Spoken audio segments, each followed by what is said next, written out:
the public side that normally would visit, and then the inmate can come in and sit on that, in that booth and have their video court that way. But then that requires one of my officers to go outside of the jail, around into the jail lobby to log into that computer. So, I mean, we're making it work the best we can. And then Colby, we had a mobile court too on a cart. Yep, on a But cart. I think we have to send that to Clark because they needed one or not yet. Not, we haven't done it yet, but we're gonna have Say to. we have one up there on With the public outcry, again, this Justice Center, if that's what we're calling it, jail, whatever, I really think we need to relook at the whole thing as far as a remodel, something, more cells, holding cells, Yeah, something that would be accepted more readily, and I think it would be. So, kind of looking to wrap this up, are any questions that we didn't address before we shut this down? Yeah, John Higgins there mentioned dorm style.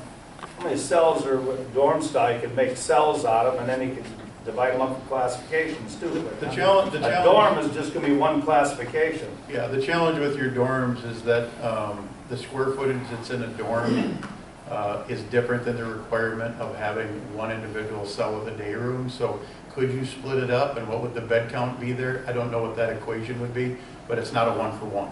That's the You thing you know how gotta many consider. square feet per inmate is required in Yeah. a cell? Yeah, it differs from dorm to day room. You know what I mean? So that's the element that we can identify what that square footage is. I don't have it off the top of my head. Do you know, Corey, off the top of your head? What's required? Square footage for a day room? For the day room, it's 35 unencumbered square foot per person. Not day room, the cell itself. And then that adds to that one too, the cell itself. 'Cause I Cell think that's- itself is, it's 35 per person unencumbered. That means you have to subtract the bed, the plumbing fixtures, if there's any stools or anything. And then if you double it, it's 50. And then the other question, the dormitory, if you look at the style, and some people had the ability to tour, we would have challenges with the plumbing and accommodating the remodel, I think, and Rick would have to come in on that. To my knowledge, you'd have to have some sort of plumbing if you're locking away a sleep area. I'm sure there would be, but 75 million will be a lot of plumbing. And I'm just saying that the challenges in trying to get the architecture, design, and we're going from an 8-person to whatever that square footage allows us, it definitely have to have a lot of research and design to make it work. I'm just saying it's not as simple with the construction that we are facing. It was a challenge to design this $75 million Justice Center. I think we can handle a remodel on the jail. That's where these guys come in.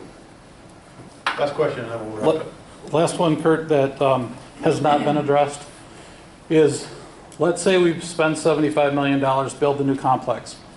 What's happening with the rest of it? Because the county board is going to be at near their spending limits. They're going to need to plan for contingencies and stuff. So we have a building that's just sitting there that can't easily be converted into office space for other county uses. Because maybe other than Rick, he'd probably like his office in a cell. But you know, what do we do with the rest of that space? Because if in the slides we identify it's a significant HVAC issue, it's a significant plumbing issue, it's a significant electrical issue, after we spend the $75 billion on the new judicial complex, we still have to come back and deal with the problem. So let's address one comment that you made in there. They're not at their spending limit. The county has much You more. may say that, but in my conversations with the county board members, understand that, we but- can only put so much pressure, Kurt, on the taxpayers. I understand that. So they're at their limit. But if you're going to speak in facts, they have more spending availability. Let's keep it there. Whether they decide to do it or not is a different discussion. They still have the ability to borrow more, okay?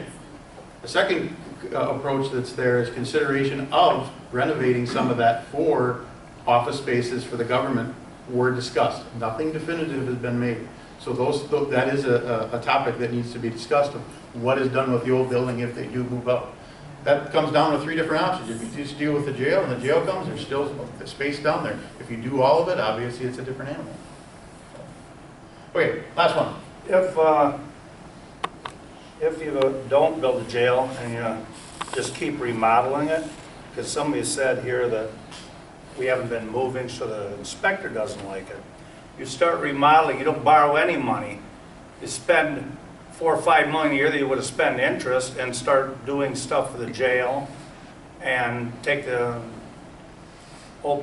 any open stuff out, rearrange it, and don't borrow any money. Every year spend 4 or 5 million, everybody's happy or getting better every year. And we haven't even talked about putting ankle bracelets on inmates and kicking them out. There's a lot of inmates sitting there that don't need to sit in there. They can sit with an ankle bracelet, and if they take off, they have the understanding they'll be sitting in jail a lot longer. So what you just stated there is, you put them on a bracelet, you kick them out, and if they don't, what did you say? If they don't what? If they violate whatever the ankle bracelet says they can do, then they're gonna go to jail. But Okay. most of them ain't gonna go to jail. What if you don't have the room to put them in jail? You see the Well, that's challenges where there? Clark County, Trumbull County, and Monroe County Okay. come in. But- At 40 bucks a bed, you can't even feed an inmate for 40 bucks. Okay, you got, I understand your And comment. I believe in hiring people. Hire people, all get advancing, all 4 or 5 at a time. Put an extra jailer on each, say security reasons, you can't walk down. You put a guy, his job is only to walk around, check cells. You're checking him, you're walking up there, that guy ain't gonna try not like suicide or whatever. Officer presence is the biggest deterrent. Appreciate- Right. I appreciate I don't want to everyone's, spend my tax money in Clark County either, so. And I'm looking at, I figure my tax is gonna go up enough, I could spend your go tax 4 money anyway. times a year to the Missouri River and South Dakota fishing walleyes or have a new prison. okay, Priority's pretty low. And I think the county board ought to hold a public meeting like this where they run the show. Packers We win do it? once a month. Yeah. all right, Thank you. we're gonna wrap it up tonight. I guess I just wanna close, just letting everyone know that there is one more meeting like this next Thursday in Black River Falls High School, right? At the middle school, Lunda Center, Lunda Theater, so it's the auditorium.